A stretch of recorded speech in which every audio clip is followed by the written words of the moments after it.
Bismillahirrahmanirrahim. Assalamualaikum warahmatullahi wabarakatuh. Apa kabar sahabat YouTuber semuanya? Kembali lagi bertemu dengan saya Taufik Ramadan, si tukang air Medan. Senang sekali bisa kembali memposting video, berbagi informasi seputar air bersih dan air minum kepada kalian semuanya. Mudah-mudahan bisa membantu memecahkan permasalahan kalian di seputaran air minum dan air bersih.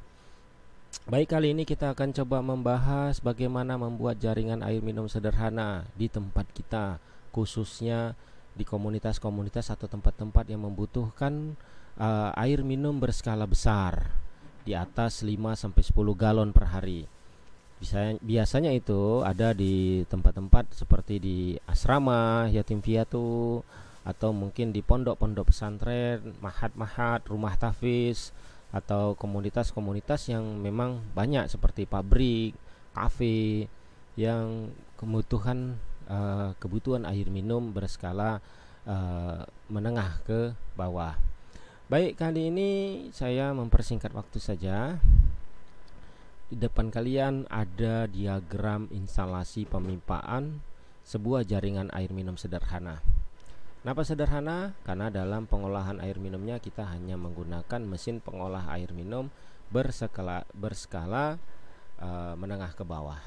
Di sini saya pilih menggunakan sistem RO dalam pengolahan air minumnya karena ini bersifat kecil. Jadi saya mau nggak mau harus memilih yang smart dan juga aman dan baik, steril untuk kebutuhan minum manusia. Nah, saya pilih di sini adalah menggunakan RO undersink rumah tangga berkapasitas besar. Pilihan saya jatuh kepada RO undersink di atas 400 GPD. Anda boleh menerapkan RO undersinknya ini, Anda boleh pakai 400 GPD, 600 GPD, 800 GPD, 1000 GPD dan 1200 GPD. Nah, saya di sini pakai 600 GPD. 600 GPD. Tapi di sini kok dua membran ya? Ya, ini saya modifikasi. Nah, ada di satu merek tertentu dari undersink itu yang 1200 GPD. Nah, ini saya ambil merek UK karena ini adalah merek produk yang saya pasarkan. Bukan promosi ya kawan-kawan. Banyak, ada Eugene, ada Micron, dan lain-lain sebagainya. Nah, cuman UK punya membran 600 GPD. Nah, di upgrade menjadi 2 itu menjadi 1200. Tapi Anda pilih nanti kalau Anda cari di all shop 600 GPD menggunakan 2 pompa ya kawan-kawan. Ini saya menggambar sketsanya itu menggunakan satu pompa saja, satu pompa karena memang 600 GPD, tapi saya modifikasi untuk menunjukkan bahwasanya kita kalau bisa rekomendasi dari gambar ini, video ini adalah menggunakan dua membran undersinknya ya. Ada yang 500 GPD kali 2, ada yang 400 GPD kali 2, itu terserah Anda, tergantung kebutuhan, kapasitas dan pastinya budget duit ya, cukup nggak duitnya dalam membuat instalasi ini. Oke, ini saya rekomendasi 1200 GPD karena memang ini kapasitas terbesar dari sebuah RO undersink rumah tangga. Nah, kemudian lanjut, sebelum kita memasang RO undersink ini, walaupun RO undersink rumah tangga ini sudah didesain bisa langsung masuk ke keran paucet ya, atau ke keran instalasi pemipaan. Misalnya contoh ya kawan-kawan, ini adalah keran ya, keran dari rumah tangga kita, dari sumber air seperti PDAM. Nah, RO undersink ini mampu ya mengambil air langsung dari sumber air tersebut, yang pastinya ya karena dia penyaringan free filternya sudah disediakan 3 buah, ya cepat kotor gitu. Di air undersink ini sedimen pertama, filter pertama dari free filter ini biasanya sedimen filter itu cepat kotor ya kawan-kawan. Busanya itu biasa langsung coklat, ada hitam, tergantung kondisi air baku Anda. Maka saya merekomendasikan sebelum menghubungkan air baku Anda dengan RO undersink rumah tangga yang akan Anda jadikan sebagai pengolahan air minum, ada baiknya Anda memasang sebuah jaringan instalasi penyaringan di tahap awal seperti ini ya. Anda bisa menggunakan mungkin tabung media FRP 1054 atau mungkin bisa pakai yang 8054 atau yang 8 inci yang lebih pendek sedikit dari ini. Nah,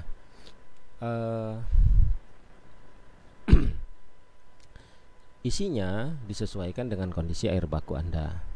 Jadi kalau misalnya Anda menggunakan PDAE, mungkin isi dari tabung FRP ini Anda bisa menggunakan pasir silika dan karbon aktif. Tapi jika menggunakan air sumur, saya rekomendasikan juga menggunakan pasir silika dan karbon aktif, tapi lihat sumurnya ya. Kalau sumur gali mungkin bisa pakai pasir silika dan karbon aktif saja, tapi pilih karbon aktif yang iodinnya tinggi ya kawan-kawan. Jangan pakai iodin 400, 600, tapi kalau bisa pakai minimal iodin 800 atau kalau bisa yang 1300. Mereknya apa bang? Terserah, yang penting iodinnya tinggi. Oke. Bagaimana kalau air baku saya pakai air bor? Nah, kalau pakai air bor, medianya ya bahan-bahan yang bisa mengolah unsur media yang biasa di dalam air bor seperti zat besi, mangan, kapur. Maka aplikasinya dari media juga berbeda ya, bisa mungkin berisi ferrolite, manganes, dan zeolit. 3 media ini wajib ada di dalam pengolahan air bersih untuk air sumur bor.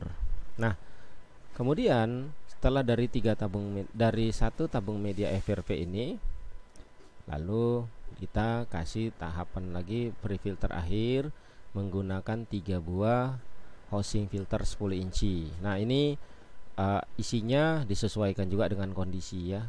Kalau memang airnya sudah bersih, tidak lagi berubah warna, dan memang fisiknya sudah bersih dari tabung FRP ini, Anda bisa mengisinya cukup dengan sedimen filter. Kasih ukuran 0,1 mikron, langsung yang terkecil aja kawan, agar kualitas kebersihan airnya sangat bagus sekali. Tapi jika Anda lihat di sini di tabung FRP ini kadang-kadang masih ada bau atau mungkin warna yang masih kurang cantik, mungkin isi medianya bisa kalian ganti.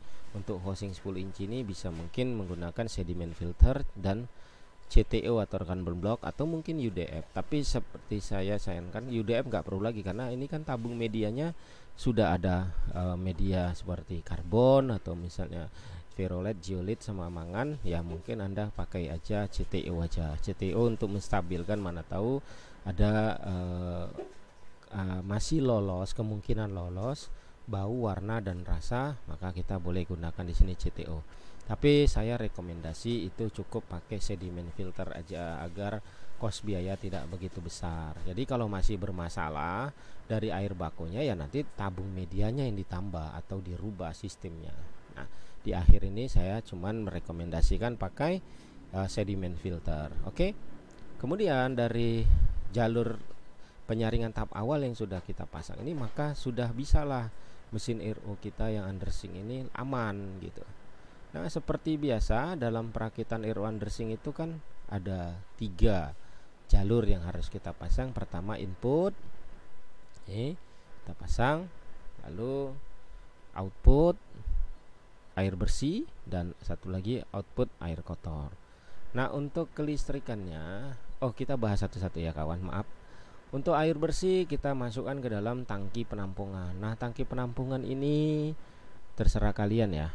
Kalian mau pakai tangki stainless, mau pakai tangki plastik, yang pastinya itu aman ya untuk penampungan air bersih. Kalaupun plastik, maka Anda pilih plastik yang tidak berbau ya. Mungkin kalian bisa menggunakan polytank, tapi polytank yang baik, misalnya Penguin atau Beetle atau tangki-tangki polytank yang memang tidak mempunyai bau plastik ya, karena ini airnya sudah bersih. Maka rekomendasi saya di sini kita pakai tangki stainless saja. Berapa ukurannya terserah Anda, tergantung kapasitas dan kebutuhan. Mungkin dimulai dari tangki 250 liter stainless ya, atau mungkin 350 liter stainless, atau 550 liter atau 1000 liter, tergantung kebutuhan Anda. Nah, air bersih diletakkan di sini. Kemudian air kotor biasa Anda pasang ke buangan, mau Anda buang ke limbah atau ke bak ya, karena airnya bersih, bisa digunakan kembali. Oke, untuk kelistrikan seperti biasa Anda pasang ke listrik, tapi Anda modifikasi kabel kelistrikannya, dikontrol oleh radar tangki.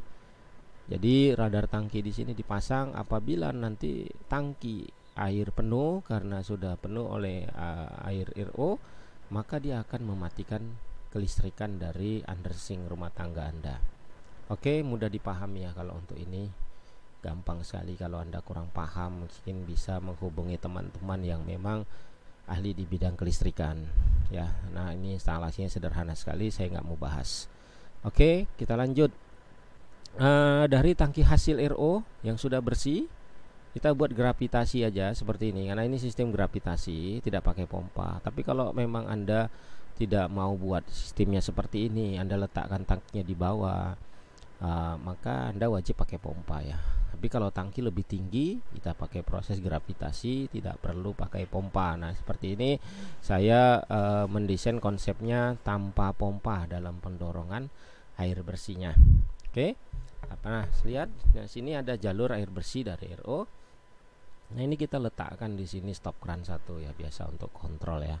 Jadi kalau ada perbaikan dari keran-keran ini, kita cukup matikan stop keran kontrol di keluaran dari tangki stainless kita. Kemudian kita pasang lampu ultraviolet pembunuh kuman. Loh, RO itu kan udah nggak ada bakteri lagi, kenapa dikasih? Iya, karena airnya kan disimpan di wadah tangki. Apakah kamu yakin air di dalam tangki ini sudah bebas bakteri walaupun airnya sudah tidak berbakteri? Tidak kan? Nah, untuk menjaga kebersihan dan safety, maka pasanglah lampu ultraviolet di sini. Berapa GPM? Pilih yang kecil aja. Untuk undersink rumah tangga ada yang 1 GPM ya. Listriknya juga hemat, cuman sekitar 60 watt paling ya adaptornya, jadi kecil aja. Nah, 1 GPM Anda pasang, atau mau yang besar mungkin bisa pakai 5 GPM atau 8 GPM atau 12 GPM, terserah ya. Yang penting ada lampu ultraviolet di situ. Nah, keluaran dari lampu ultraviolet baru Anda cabangkan ke keran-keran distribusi seperti ini. Contoh ya, pilih keran-keran yang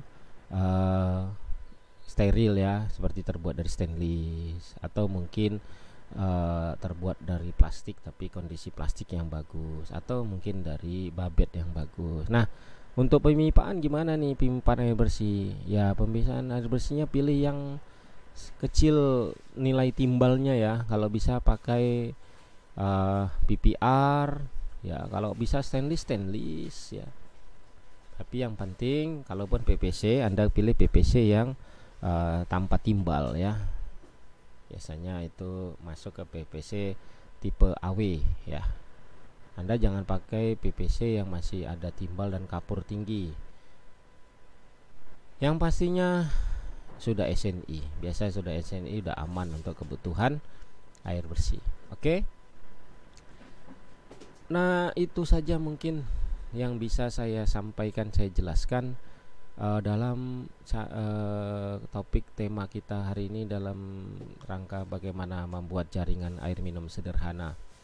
Sesederhana saya menyampaikan topik ini karena memang ini penyaringan yang sederhana. Jadi mungkin semua orang bisa membuatnya. Bahkan yang nggak begitu paham tentang instalasi pemipaan. Nah, jadi apalagi Anda bangun sendiri jaringan air minum sederhana Anda. Sederhana dalam konteks ya, sederhana hanya untuk pakai. Untuk komersial bisa nggak? Bisa-bisa aja. Ya, bisa-bisa aja Anda buat seperti ini, terus Anda buat komersial, Anda taruh di depan rumah Anda pasarkan kepada tetangga-tetangga Anda, terserah ya.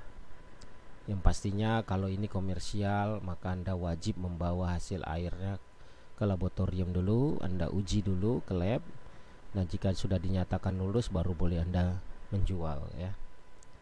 Nah, jadi itu saja kawan. kawanku semuanya, pembahasan topik video kita kali ini bagaimana cara membuat jaringan air minum sederhana untuk rumah tangga yang kapasitasnya besar, mungkin seperti rumah-rumah tahfiz, rumah penampungan anak-anak yatim, pesantren-pesantren. Mungkin ini bisa dipertimbangkan untuk bisa menjadi inspirasi bagi kalian. Dan jika ingin kalian mau kembangkan lebih besar, silahkan. Ini adalah konsep dan metode, boleh diambil dan boleh tidak. Oke, sana saya juga masih sangat harus banyak belajar. Tapi saya ingin bagaimana ilmu saya yang sederhana ini bisa diberikan dan dimanfaatkan bagi yang mungkin belum paham tentang hal ini. Oke, gitu aja. Terima kasih atas perhatian kalian semuanya. Jangan lupa bantu up saya di channel YouTube saya ini dengan cara like, mensubscribe, dan mungkin mengaktifkan lonceng kalian untuk lonceng YouTube kalian ya, mungkin untuk bisa senantiasa terus update dari video-video saya. Dan saya minta maaf jika dalam penyampaian materi atau penyampaian penjelasan tentang video, cara bicara saya atau tata bahasa saya sulit dimengerti atau mungkin terlalu baku sehingga menurut kalian ada hal-hal yang tidak sopan untuk dikatakan atau dibicarakan. Saya minta maaf karena saya bukan orang terpelajar. Saya seorang desa yang ingin sok-sok kota. Jadi begitu aja kawan-kawanku semuanya. Terima kasih sudah menonton video saya. Jazakallah khair. Terima kasih banyak. Assalamualaikum warahmatullahi wabarakatuh.